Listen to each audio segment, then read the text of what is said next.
இன்றைக்கி லக்ஷ்மி ஸ்ரீ சமையலறையில் இன்றைக்கி வந்து பலாப்பழம் வச்சு ஒரு பாயசம் டேஸ்ட்டாக எப்படி செய்கிறதுன்னு பார்க்கலாங்க. இன்றைக்கி சங்கட சதுர்த்திங்க, அதனால் நான் பலாப்பழத்தை வச்சு செஞ்சுருக்கேங்க. சீசன் இருக்கும்போது தாங்க இந்த மாதிரி நம்ம செய்ய முடியும். ஆனால் டேஸ்ட் ரொம்ப நல்லா இருக்குதுங்க. எப்படி செய்கிறதுன்ட்டு பார்க்கலாம் வாங்க. இவ்வளோ பொருள் தாங்க தேவை, அதை நம்ம எப்படி செய்கிறதுன்ட்டு பார்க்கலாம் வாங்க. கேஸ் ஆன் பண்ணிட்டு கடாய் வச்சுருக்கேங்க. இப்போ 1/2 கப்பு பாசிப்பருப்பை நம்ம நல்லா வறுத்துக்கலாம். வறுத்து செஞ்சால் நல்ல டேஸ்ட்டு நல்லா இருக்குங்க. அதை நம்ம வறுத்துக்கலாம். பாருங்க, இவ்வளோ வறுபட்டால் போதுங்க. நம்ம இப்போ எடுத்துடலாம். இதை எடுத்துகிட்டு ஒரு கப்பில் எடுத்து வச்சுக்கலாங்க. நம்ம வறுத்த பாசிப்பருப்பை 2-3 முறை நல்லா கழுவிட்டு ஒரு 2 விசில் வச்சு எடுத்துக்கலாங்க. நம்ம பாசிப்பருப்பு கழுவி குக்கரில் போட்டோங்க. கொஞ்சமாக தண்ணி ஊற்றின்னு ஒரே விசில் வச்சு எடுத்துன்னு வந்துடலாங்க. நம்ம பாசிப்பருப்பு வறுத்தம் பாருங்கள். அதே கடாயில் நம்ம ஒரு ஸ்பூன் நெய் ஊற்றிக்கலாங்க. நெய் காஞ்ச உடனே நம்ம முந்திரி பருப்பு போட்டுக்கலாங்க. முந்திரி திராட்சை போட்டுக்கிறாங்க. எவ்வளோ நம்மளுக்கு விருப்பமோ அவ்வளோ போட்டுக்கலாங்க. நம்ம வறுத்துக்கலாம். நம்ம முந்திரி திராட்சை சோந்துச்சு. இப்போ நம்ம எடுத்துடலாம் முந்திரி திராட்சை. இப்போ நம்ம பலாப்பழம் எடுத்து வச்சோம் பாருங்கள். நம்மளுக்கு தகுந்த மாதிரி போட்டுக்கலாங்க. 2 பலாப்பழம் எனக்கு போதுங்க. அது பாருங்கள், கட் பண்ணி வச்சுருக்கேன் பலாப்பழத்தை. இதில் நம்ம போட்டுடலாம். இந்த நெய்யிலே போட்டு நம்ம வறுத்துக்கலாங்க.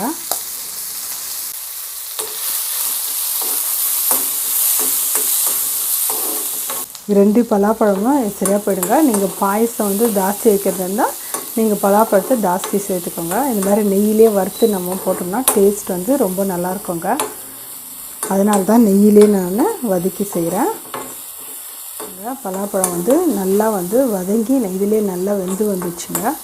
இந்த அளவுக்கு வதங்கினா போதுங்க. நம்ம இது எடுத்து ஒரு பாத்திரத்தில் வச்சிடலாங்க.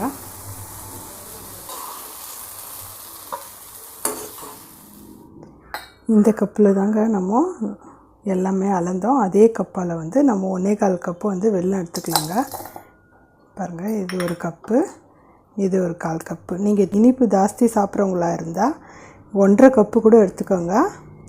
நீங்கள் டேஸ்ட் நல்லா தாங்க இருக்கும். இப்போ நம்ம கொஞ்சமாக தண்ணி ஊற்றி நம்ம கரைச்சி வெடிக்கட்டி எடுத்து வச்சுக்கலாங்க. இதில் மண் தூசெலாம் இருக்கவங்க கொஞ்சம் தண்ணி ஊற்றினா போதுங்க. இப்போ நம்ம கேஸில் வச்சு இது கரைச்சிட்டு வெடிக்கட்டி எடுத்து வச்சுக்கலாங்க. இந்த பாகு பதம் காசு தேவையில்லைங்க. சும்மா ஜஸ்ட்டு கரைஞ்சா போதுங்க. இன்றைக்கி பாயசம் மண் பாத்திரத்தில் தாங்க செய்ய போகிறேன். இப்போ மண் பாத்திரம் நான் கழுவி வச்சுட்டுருக்குறேங்க. இப்போ நம்ம கொஞ்சமாக தண்ணி ஊற்றிக்கலாம். தண்ணி ஊற்றிட்டு நம்ம கேஸ் பற்ற வச்சுக்கலாங்க. தண்ணி நல்லா கொதிக்கட்டுங்க.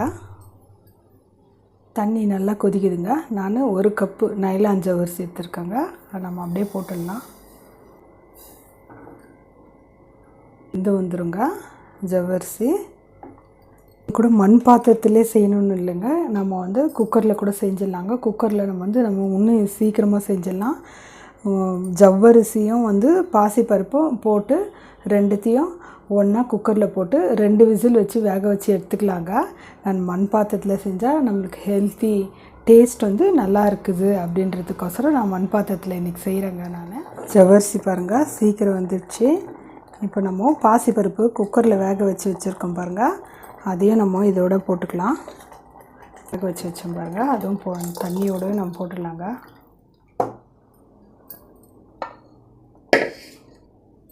பாசிப்பருப்பும் ஜவ்வரிசியும் நல்லா ஒரு கொதி வரட்டுங்க.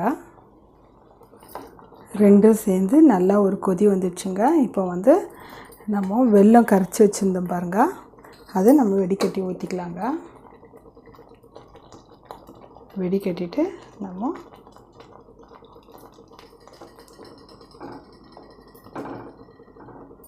நல்லா கலக்கி விட்டுட்டு லைட்டாக கொதி வந்தால் போதுங்க. வெல்லம் இதோட நல்லா மிக்ஸ் ஆகிடணுங்க. நம்ம கொஞ்சமாக ஏலக்காய் தூள் போட்டுக்கலாம். கொஞ்சமாக ஏலக்காய் தூள் போட்டுக்கலாங்க. நம்மளுக்கு வெல்லம் நல்லா மிக்ஸ் பண்ணிவிட்டு லைட்டாக ஒரு கொதி வந்தால் போதுங்க. இப்போ இந்த மாதிரி லைட்டாக நம்மளுக்கு கொதி வந்தால் போதுங்க. இப்போ நம்ம கேஸ் ஆஃப் பண்ணிடலாங்க. ஆறிடுச்சு பாருங்கள். இப்போ வந்து நான் 1 டம்ளர் பால் ஊற்றிக்கிறேங்க. நீங்கள் வேணுன்னா கூட ஜாஸ்தி ஊற்றிக்கலாங்க.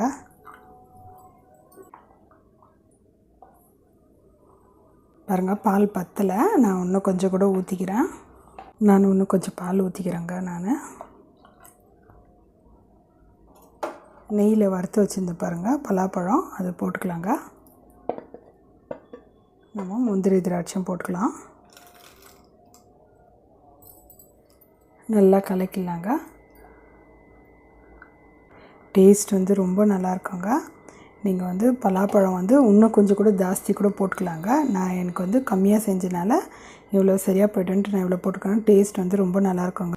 வெல்லம் ஊற்றணும் பாருங்கள். அப்பயே கூட பலாப்பழம் போட்டுடலாங்க. ஏன்னா பலாப்பழம் போட்டுட்டோம்னா அப்படியே குழஞ்சி போயிடுதுங்க. அதனால் வந்து நம்ம லாஸ்ட்டில் முந்திரி திராட்சை போடும்போது நம்ம பலாப்பழம் போட்டால் டேஸ்ட் வந்து ரொம்ப நல்லா இருக்குதுங்க. நீங்கள் வந்து இந்த மாதிரி செஞ்சு பாருங்கள்.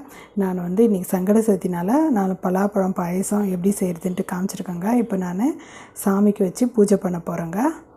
நீங்கள் ஒரு டைம் இந்த மாதிரி செஞ்சு பார்த்துட்டு உங்கள் ஃபீட்பேக் எனக்கு சொல்லுங்கள். லைக் பண்ணுங்கள், ஷேர் பண்ணுங்கள், சப்ஸ்கிரைப் பண்ணுங்கள்.